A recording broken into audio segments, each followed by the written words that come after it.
Hello everyone, it's me, Provinciana, and I am Bisaya. So for today's video, learn how to speak Bisaya with me.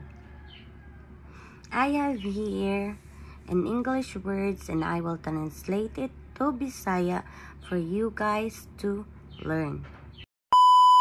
Magsimula tayo sa basics. Our first word is good morning, and in Bisaya would say maayong buntag. Maayong buntag.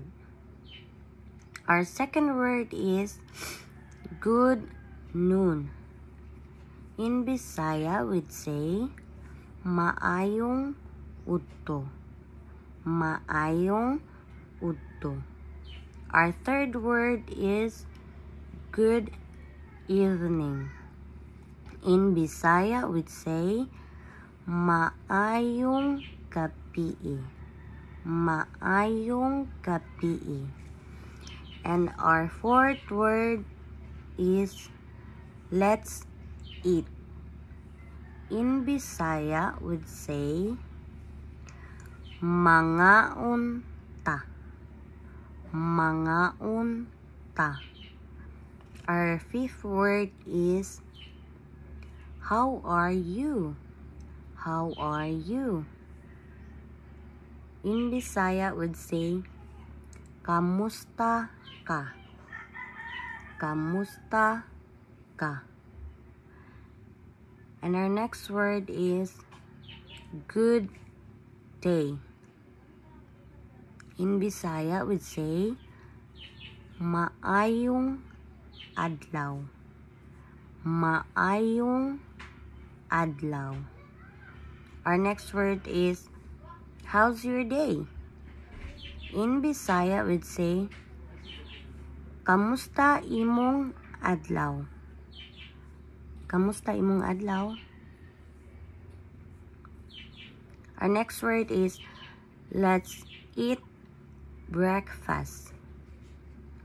In Bisaya, we'd say mangaon tag pamahaw.